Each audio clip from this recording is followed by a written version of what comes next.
Hi. I just received this Canadian Tire miter saw stand, and I'm so impressed with it I had to make a video and show everybody how easy it really is. And so I have it standing up here. It comes in a big box, mostly assembled. You had to assemble put the wheels on. It took about 5-10 minutes. So I have it standing as you would put it away. So we just pull it over to the worksite here. And get it centered under my area.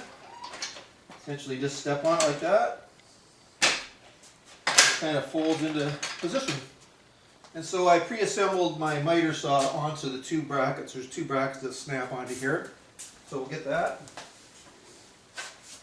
We'll snap her on.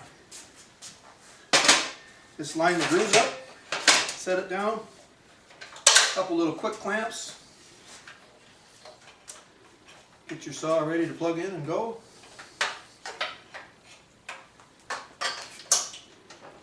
That's that.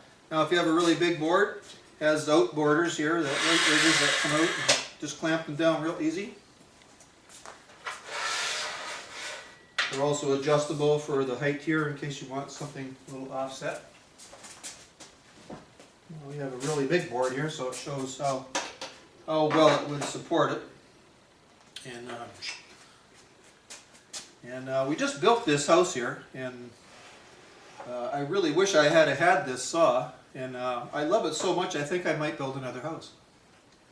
It also has little stops that are built in here so that if you're repeating some cuts on rafters or whatever, you can adjust this to your proper thing and keep cutting your boards, and when you're done just flop that thing back down again. And disassembly is just as easy as assembly, so we'll disassemble it here real quick. Now that we're finished our cuts here.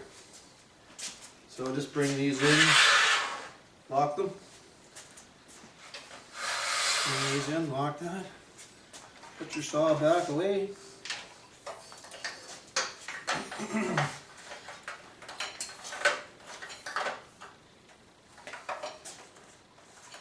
Easy peasy. Take those locks off. Grab hold of your saw. Set that down. And we'll set it away. Just the same way, you just go the other way. Zzz. That's it.